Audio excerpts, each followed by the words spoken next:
Hello, everybody. My name is Ryan Koki of the Seahawks Recap Show, and welcome back to another Seahawks game recap video.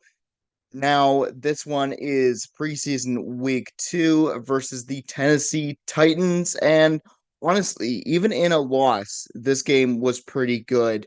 The second game of the Mike McDonald era of Seahawks football, and I'm just here to recap it for you guys. But before we get into the game recap, if you like this video, please consider giving it a like. It lets me know if I'm doing a good job with these recaps or not.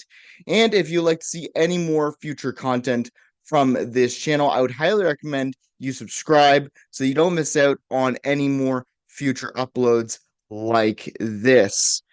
But without me rambling on too much more in the intro, let's get into recapping this preseason week 2 matchup when the Tennessee Titans took on the Seattle Seahawks at Nissan Stadium.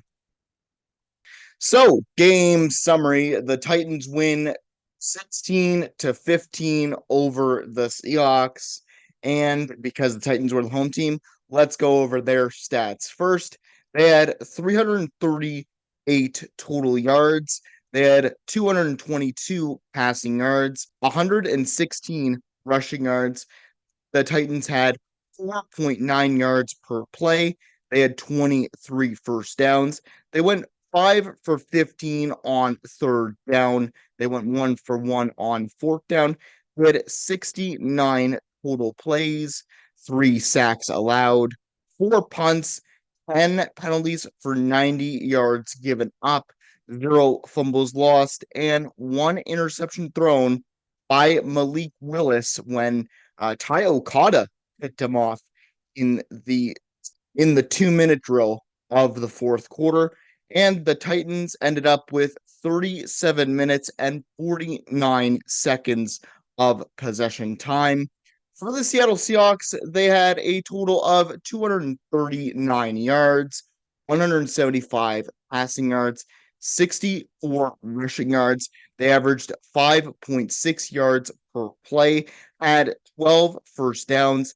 They went 2 for 9 on third down, didn't go for it on fourth down, had 43 total plays, 3 sacks allowed. They had 5 punts, 7 penalties for 38 yards given up, 0 fumbles lost, 0 interceptions thrown, and the Seahawks ended their day with 22 minutes and 11 seconds of possession time. This game was a lot more humbling. Again, they went 2 for 9 on third downs. I was expecting after the monumental showing that they showed in the first week against the LA Chargers that they would have some setbacks. So these stats really don't surprise me from this game. But let's get on to Ryan's focus players, and let's start off with the Tennessee Titans on offense. And let's talk about QB Mason Rudolph. He went 10 for 17, had 125 yards, had 1 touchdown, and no interceptions. And Mason Rudolph, man, he had a fantastic year with the Pittsburgh Steelers, coming in as the starter. And he really has shown throughout his career that he can be a veteran leader for certain teams. And I think him in this game really showed out, considering that the Titans had a lot of QB rotation depending on the quarter. Mason Rudolph was the better quarterback out of the two when it came to Malik Willis, but he really did well, and he did what he needed to get the Titans this win. But let's move over to the running back, and let's move over to Julius Chestnut. 13 carries, 45 yards, averaged 3.5 yards per carry, and 0 touchdowns. And the thing with this guy, Julius Chestnut, was that he was getting the workload this game, and he did quite well, honestly. Considering that the Seahawks defense has gotten better at defending the run, I'm very interested to see the stat line from Julius Chestnut because this guy was running all up and down the field. Not getting many yards, but he's a guy that was a workhorse in this game, giving him the 13 carries on the ground. So good from the running back. And let's talk about their wide receiver, Quan Jackson, the rookie. And yeah, 4 receptions, 57 yards, 14.2 yards per reception, 0 touchdowns. This guy is going to be fun to watch. He's 24. He comes out of the draft. You need another wide receiver. You need to show your rookies that, this is your chance to shine. And Jaquan Jackson really did. I'm very surprised by that, considering he had a lot of open space last night, and it was just insane watching his run after catch ability. So good game overall from the wide receiver. But let's get to the Titans defense, and let's talk about D lineman TK McClendon Jr. 3 solo tackles, no assisted tackles, 0 sacks, 0 forced fumbles. But this guy is another rookie. And the big thing with the Tennessee Titans was that they weren't using many of their starters, if any, for their team right now when it comes to the regular season. But these guys, these second stringers, these third stringers, are really going to help the Titans evaluate their team. And some of these young guys, a lot of them were rookies out in the field last night, and it's nice to see how much pressure the Titans were getting on the offensive line of the Seahawks. As a Seahawks fan, it's not great to see, but from a Titans perspective, it's good to see. So good job from TK McLondon Jr. as he gets some stats there. And let's move on to DB Mike Brown, the safety, 2 solo tackles, 2 assisted, 0 sacks, 0 interceptions. But Mike Brown doing everything he can to try and get tackles on the ground. He tackled Kenny McIntosh a couple times in the run game, helping out with pass breakups. It's just what a safety needs to do to show the team that he deserves to be on that 53. So good for him as well. And let's talk about linebacker Jalen. 2 solo tackles, 1 assisted, 2 sacks, 0 interceptions. And Jalen did really well at this point. He got the 2 sacks that the Seahawks basically gave up. I know there were 3 in there, but he got 2 of them. And this is what happens when you get a Michigan linebacker. Especially last season, they're the national champions, and it really shows that this linebacking core for Tennessee is really young and could really produce this game. So good from the linebacking core of the Titans. But let's get to the Seahawks and let's talk about Sam Howell again. 11 for 14, 153 yards, 1 touchdown, no interceptions. Another great game from Sam Howell, building off of what he did with the LA Chargers last week. And again, it's just the decision making from this guy puts him in solidly at backup QB. That second string QB. If Gino goes down, I have a lot more faith in Sam Howell. I like how he's fitting into this Ryan Grubb offense. And again, he's just making the proper decisions. He's avoiding pressure when he needs to. Sometimes he gets sacked, but he's avoiding pressure when he needs to.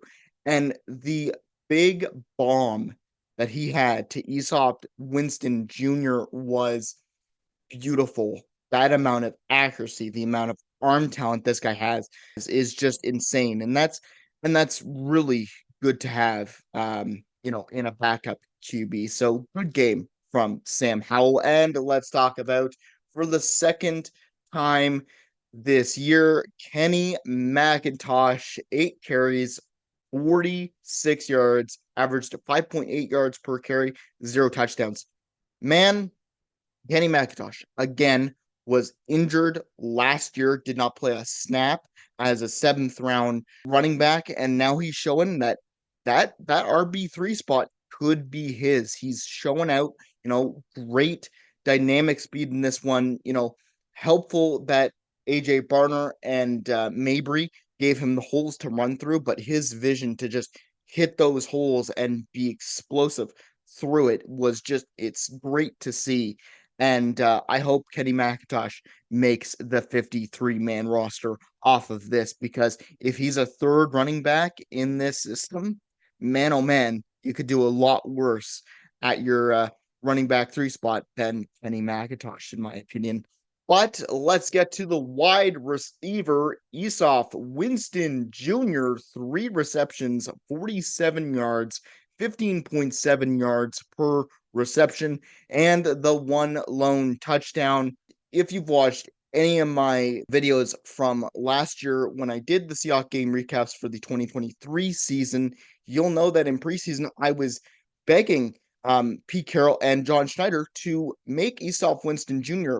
part of the 53 last year, and I'm still going to say that he deserves to be on the 53 this year. This guy can do amazing things. That pass, that touchdown is just one of them, where he's running up, doing his job on the outside and just beats his man and is very good with the football in his hands. 23 yards of reception for the touchdown. Just great to see. Having a guy that's a deep threat like that could be very helpful on your roster, just in like maybe as a number 6 or a number 5, somewhere around there. But I believe Esau Winston Jr. had a great game. Let's move on to the defense, and let's move on to Mike Morris, defensive end. 2 solo tackles, 1 assisted, 1 sack, no forced fumbles. But Mike Morris, a guy that was coming in off of injury, was part of Mike McDonald's defense back when he was in Michigan. And this guy really did well. He's part of this team and he's ready to go at it. His tackling ability is great, and getting the sack along with Jeremy Sheriff, those guys were just great on that tackle and that sack, and it really shows how explosive Mike Morris can be. I would like to see more of him in the future, because I didn't really know much about this guy, but if he can keep putting in performances like that, like he did against Tennessee, I would gladly have him as a backup on this team for those linemen. But let's talk about the DB, and let's talk about safety. Marquise Blair, welcome back to the Seahawks, man. He had 5 solo tackles, 2 assisted, 0 sacks, 0 interceptions. But the thing that I love about Marquise Blair is that he was a former Seahawk.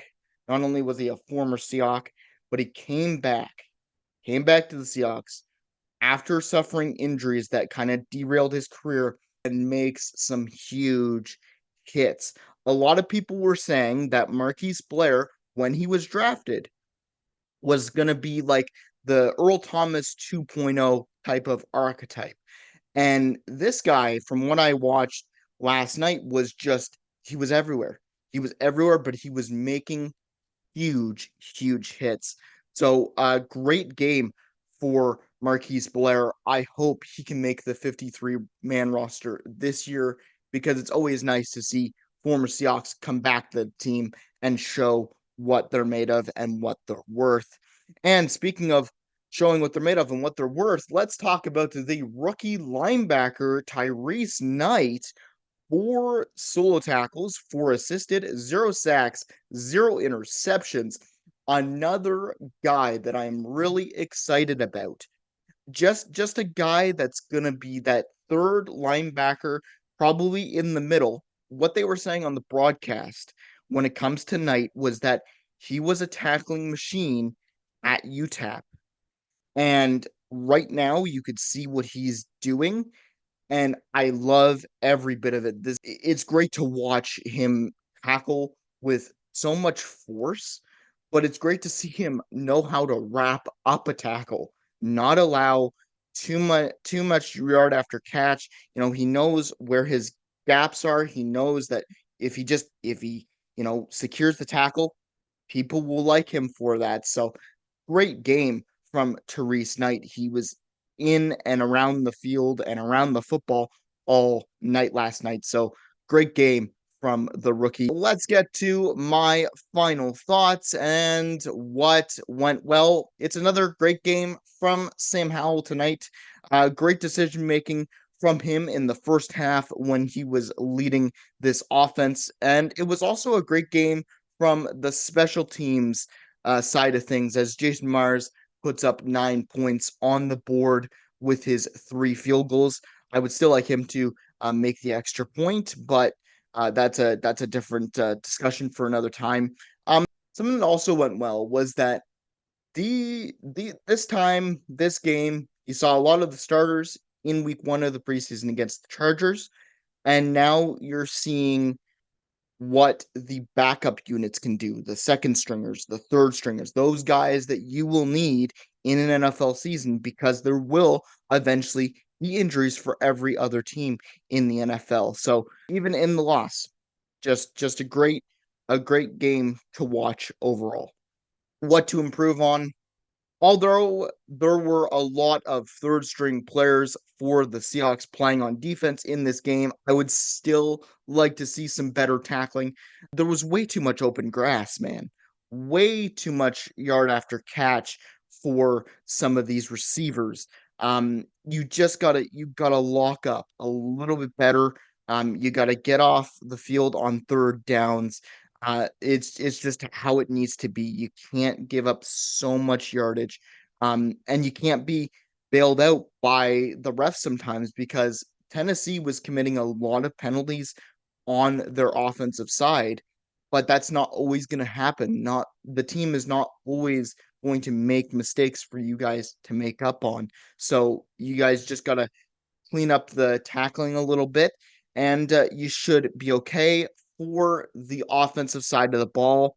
2 for 9 on third downs is not what I expected.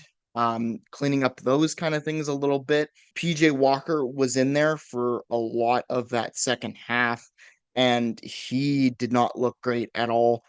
And I understand, again, it's a lot of third stringers, a lot of second stringers, a lot of guys that you probably will see on the practice squad and things like that. So this won't be actually what happens in the regular season because they're not the starters, they're the backups or the third stringers.